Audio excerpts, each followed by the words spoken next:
नमस्कार दोस्तों, मेरा नाम है तरुण यादव। स्वागत करते हैं आप सभी का हमारे YouTube चैनल IQ मेंटर में। दोस्तों आज दिनांक 9 अक्टूबर 2020 और लेकर के हाजिर हो गए आज के फिर से बहुत ही महत्वपूर्ण करंट अफेयर्स को, जो आपके एग्जामिनेशन के पॉइंट ऑफ व्यू से बहुत ज़्यादा इंपॉर्टेंट होने वाला है। आपको इस वीडियो में करंट अफेयर के साथ साथ स्टैटिक जीके भी देखने को मिलेगा, जो बेस्ड होगा आपके लेटेस्ट एग्जामिनेशन ट्रेंड पे। तो बिना टाइम वेस्ट किए शुरुआत करते हैं आज के सेशन की। तो हमारा आज का पहला क्वेश्चन है, भारतीय वायुसेना दिवस कब मनाया गया था? तो भारतीय वायुसेना दिवस दोस्तों 8 अक्टूबर को मनाया गया था। इस वर्ष भारतीय वायुसेना अपनी 88वीं वर्षगांठ मना रही है और भारतीय वायुसेना की आधिकारिक तौर पर स्थापना ब्रिटिश साम्राज्य द्वारा रॉयल भारतीय वायुसेना के रूप में 8 अक्टूबर 1932 को की गई थी और 1950 में इसका नाम बदलकर भारतीय वायुसेना कर दिया गया था। वर्तमान में भारतीय वायुसेना के अध्यक्ष कौन है? राकेश कुमार भदौरिया है।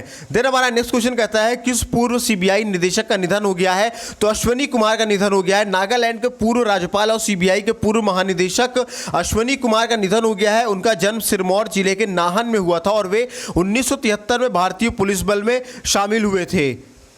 देन हमारा नेक्स्ट क्वेश्चन कहता है, आरबीआई का नया डेप्यूटी गवर्नर किसे नियुक्त किया गया है? तो आरबीआई के नया deputy governor M Rajeshwar Rao को नियुक्त किया गया है। वर्तमान में रिजर्व बैंक के 4 डेप्यूटी गवर्नर हैं, ठीक है ना, और आरबीआई के 3 जो अन्य डिप्टी गवर्नर है वो कौन कौन है? तो उनका नाम है एमडी पात्रा, बीपी कानूनगो और एमके जैन। और आरबीआई के 25वें गवर्नर का नाम शक्तिकांत दास है और इसका मुख्यालय मुंबई में है और इसकी स्थापना दोस्तों कोलकाता में 1 अप्रैल 1935 में किया गया था।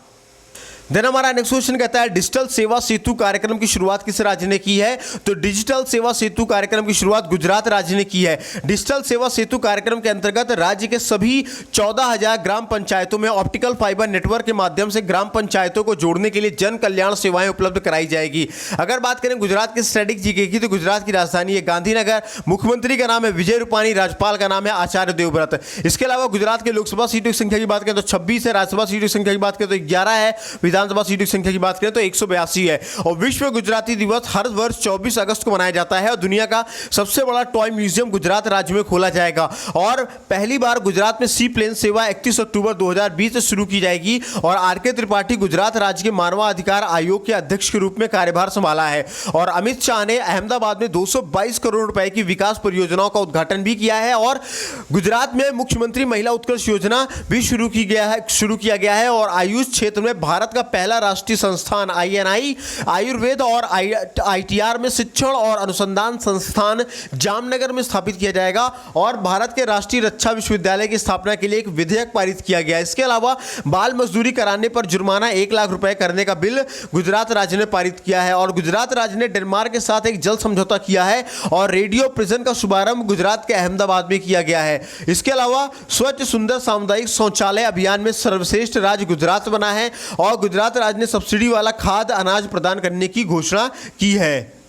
देन हमारा नेक्स्ट क्वेश्चन कहता है, भारतीय कपास का ब्रांड एम्बेसडर एवं लोगो किसने लॉन्च किया है? तो भारतीय कपास का पहला ब्रांड और लोगो स्मृति ईरानी ने लॉन्च किया है।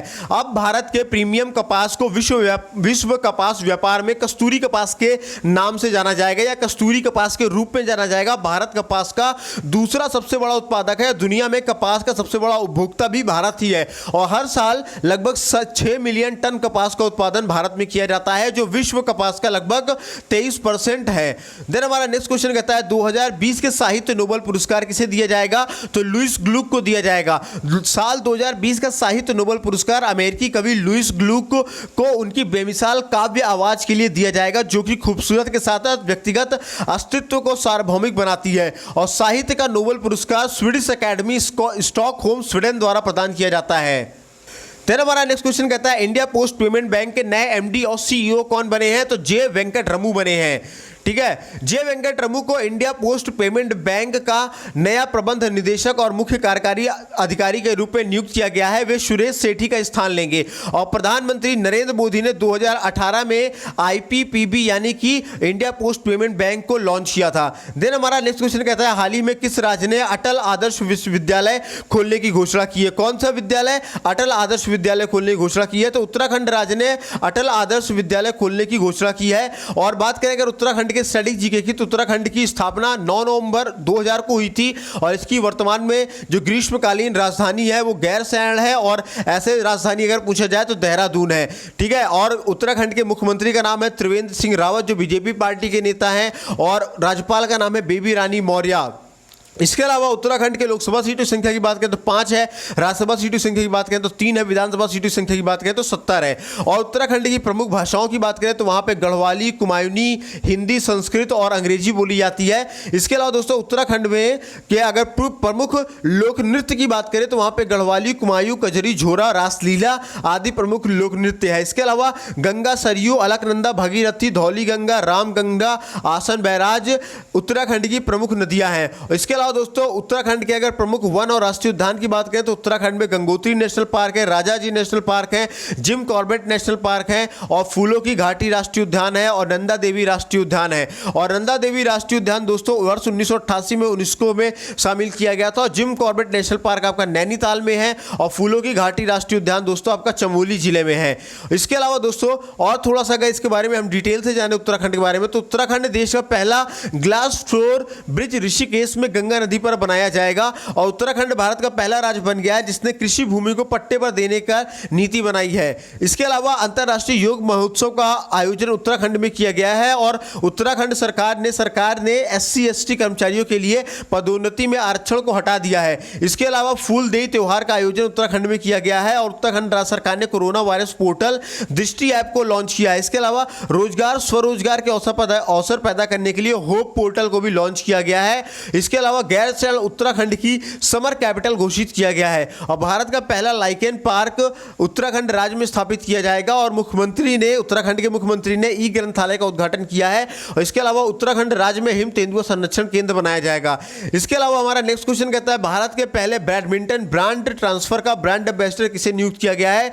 तो भारत के पहले बैडमिंटन ब्रांड ट्रांसफर का ब्रांड एम्बेसडर चेतन आनंद को नियुक्त किया गया है। देन हमारा नेक्स्ट क्वेश्चन कहता है किस राज्य सरकार ने साइबर पुलिस स्टेशन स्थापित करने की घोषणा की है? तो छत्तीसगढ़ राज्य ने दोस्तों साइबर पुलिस स्टेशन स्थापित करने की घोषणा की है। अगर बात करें छत्तीसगढ़ के स्टैटिक जीके की, छत्तीसगढ़ की राजधानी है रायपुर, मुख्यमंत्री का नाम है भूपेश बघेल और राज्यपाल का नाम है अनुसुईया उइके। और छत्तीसगढ़ के लोकसभा सीटों की संख्या की बात करें तो 11 है, राज्यसभा सीटों की संख्या की बात करें तो 5 है, विधानसभा सीटों की संख्या की बात करें तो 91 है। इसके अलावा छत्तीसगढ़ में इंद्रावती राष्ट्रीय उद्यान है, कांगेर घाटी राष्ट्रीय उद्यान है और गुरु घासीदास राष्ट्रीय उद्यान है। और छत्तीसगढ़ राज्य सरकार ने हुक्का पर पूर्णतः प्रतिबंध लगा दिया है और छत्तीसगढ़ की पुलिस ने होम क्वारंटाइन लोगों के लिए रक्षा सर्व ऐप को भी लॉन्च किया है। और मनरेगा के तहत सबसे ज्यादा रोजगार देने वाला छत्तीसगढ़ राज्य बना है और राजीव गांधी किसान न्याय योजना को शुरू करने की घोषणा भी छत्तीसगढ़ राज्य सरकार ने की है। और छत्तीसगढ़ राज्य के पहले मुख्यमंत्री अजीत जोगी का हाल ही में निधन हो गया है और छत्तीसगढ़ राज्य सरकार ने लाख की खेती को कृषि गतिविधि घोषित करने के वन विभाग के प्रस्ताव को मंजूरी दे दी है। इसके अलावा दोस्तों गोधन न्याय योजना छत्तीसगढ़ राज्य ने शुरू किया है और छत्तीसगढ़ राज्य सरकार ने आदर्श पुलिस स्टेशन योजना शुरू करने की घोषणा की है। इसके अलावा छत्तीसगढ़ राज्य सरकार ने तेंदुपत्ता संघर्ष समाज सुरक्षा योजना की भी शुरुआत की है और पढ़ाई तुहार पारा नाम का एक योजना छत्तीसगढ़ राज्य ने शुभारंभ किया है। और छत्तीसगढ़ राज्य सरकार ने इंदिरा वन मितान योजना का भी शुभारंभ करने की घोषणा की है। देन हमारा नेक्स्ट क्वेश्चन कहता है साई ने अपने सभी खेल प्रशिक्षकों को एक साल में कितनी बार फिटनेस टेस्ट कराने को कहा है? तो साई ने अपने सभी खेल प्रशिक्षकों को एक साल में 2 बार फिटनेस टेस्ट कराने को कहा है। देन हमारा नेक्स्ट क्वेश्चन कहता है किस शहर में नौसेना प्रतिष्ठापन समारोह 2020 की मेजबानी की है? तो दोस्तों विशाखापट्टनम में नौसेना प्रतिष्ठापन समारोह 2020 की मेजबानी की है। अगर बात करें विशाखापट्टनम की तो विशाखापट्टनम आंध्र प्रदेश की राजधानी है और आंध्र प्रदेश की बात करें तो आंध्र प्रदेश का जो गठन हुआ था, स्थापना हुआ था, वो 1 नवंबर 1956 को हुआ था और आंध्र प्रदेश की विधायी राजधानी अमरावती है, न्यायिक राजधानी कुर्नूल है और प्रशासनिक राजधानी विशाखापट्टनम है। इसके अलावा आंध्र प्रदेश के मुख्यमंत्री का नाम है जगन मोहन रेड्डी और राज्यपाल का नाम है विश्वभूषण हरिचंदन।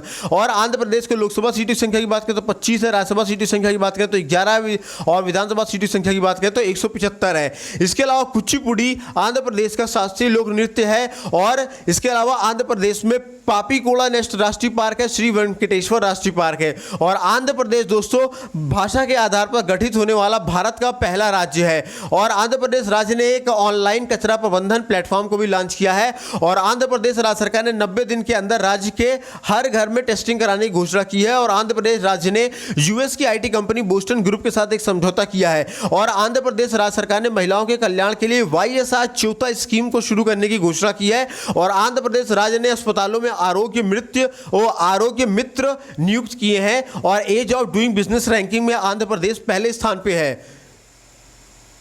इसके अलावा दोस्तों आंध्र प्रदेश राज्य ने कृषि क्षेत्र सहयोग के लिए नीदरलैंड के साथ एक समझौता किया है और दक्षिण भारत की पहली किसान रेल आंध्र प्रदेश ने हरी झंडी दिखा दी है और आंध्र प्रदेश राज्य सरकार ने YSR संपूर्ण पोषण योजना को भी शुरुआत की है। इसके अलावा जल कला योजना आंध्र प्रदेश राज्य ने शुरू की है और आंध्र प्रदेश राज्य के किसानों के लिए विभिन्न सेवाओं का शुभारंभ भी किया गया है और पुनर्निर्मित वायु संग्रहालय का उद्घाटन भी आंध्र प्रदेश में किया गया है। इसके अलावा अगर आंध्र प्रदेश की प्रमुख और योजनाओं के बारे में जाने तो आंध्र प्रदेश में नवोदम योजना है, अम्मा ओडी योजना है, YSR वाहन मित्र योजना है, YSR आरोग्य श्री योजना है, नायडू नेडू योजना है और नेथानना नेश्यम योजना है, रायतू भरोसा योजना है, निगाह ऐप लॉन्च किया गया है और जगन्ना विद्या देवी योजना वहां पे प्रारंभ की गई है। देन हमारा नेक्स्ट क्वेश्चन कहता है किस देश ने अपने राष्ट्रपति के जन्मदिन पर हाइपरसोनिक मिसाइल का सफल परीक्षण किया है?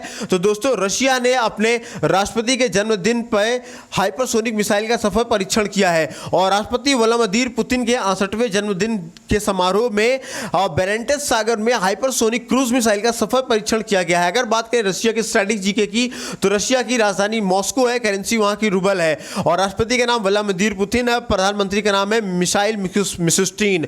और इसके अलावा जहां रशिया के संसद का नाम दोस्तों ड्यूमा है और भारत और रशिया फिडे ऑनलाइन शतरंज ओलंपियाड से संयुक्त विजेता बने हैं। इसके अलावा भारत और रशिया के बीच इंद्र युद्धाभ्यास का आयोजन हुआ है। कौन सा इंद्र युद्धाभ्यास का आयोजन हुआ है? भारत और रशिया के बीच हाल ही में नई राइफल AK-203 के भारत में निर्माण को मंजूरी दे दी गई है और तुर्की के पूर्वी भूमध्य सागर में रूस द्वारा एक नौसैनिक अभ्यास का आयोजन भी शुरू करने की घोषणा की गई है और रशिया देश ने कोरोना टीके को आम जनता के लिए जारी कर दिया है और ब्रिक्स राष्ट्रीय सुरक्षा सलाहकारों की 10वीं बैठक की अध्यक्षता रशिया ने की है।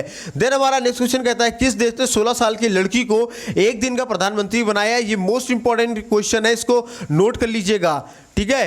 किस देश ने 16 साल की लड़की को एक दिन का प्रधानमंत्री बनाया है? तो फिनलैंड देश ने 16 साल की लड़की को एक दिन का प्रधानमंत्री बनाया है। लड़कियों के अधिकारों को बढ़ावा देने के लिए गर्ल्स टेक ओवर अभियान के तहत एवा मूर्तो को एक दिन का प्रधानमंत्री बनाया गया है। और बात करें अगर फिनलैंड के स्ट्रैटेजिक जीके की तो फिनलैंड की राजधानी है हेलेंस्की, मुद्रा है यूरो, प्रधानमंत्री का नाम है दोस्तों सना मारिन। देन हमारा आज का नेक्स्ट और लास्ट क्वेश्चन कहता है पीएम स्वनिधि और किस बैंक के बीच API एकीकरण का काम शुरू हुआ है? तो पीएम स्वनिधि और SBI पोर्टल के बीच दोस्तों API एकीकरण का काम शुरू हुआ है। आवास और शहरी मामलों के मंत्रालय मोदी सरकार की पीएम स्वनिधि योजना के तहत छोटे उद्यमियों के लिए ऋण मंजूरी और ऋण प्रक्रिया में तेजी लाने के लिए पीएम स्वनिधि पोर्टल और विभिन्न बैंकों के बीच एप्लीकेशन प्रोग्रामिंग इंटरफेस को एकीकृत किया जाएगा।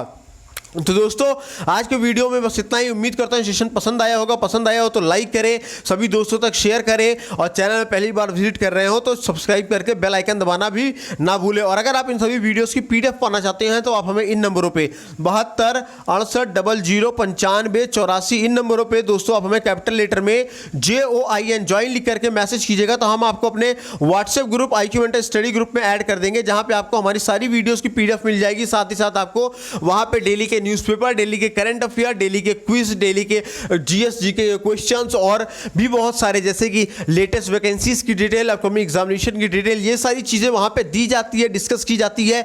जुड़िए हमारे साथ व्हाट्सएप ग्रुप पे भी, हमारे यूट्यूब चैनल पे भी, सभी जगह आपको फ्री में एजुकेशन दी जा रही है। साथ ही साथ अब हमारा इंस्टाग्राम हैंडल भी बन चुका है। आप हमें इंस्टाग्राम हैंडल पे IQ मेंटर के नाम से आप डायरेक्टली सर्च कर सकते हैं। वहां पे भी जाकर के आप बहुत सारी चीजें, आपको नई चीजें आपको सीखने को मिलेगी। तो इंस्टाग्राम पे भी आप हमको फॉलो कीजिए। मिलेंगे दोस्तों अगले सेशन में, तब तक अपना ख्याल रखिए, स्वस्थ रहिए, मस्त रहिए। जय हिंद दोस्तों।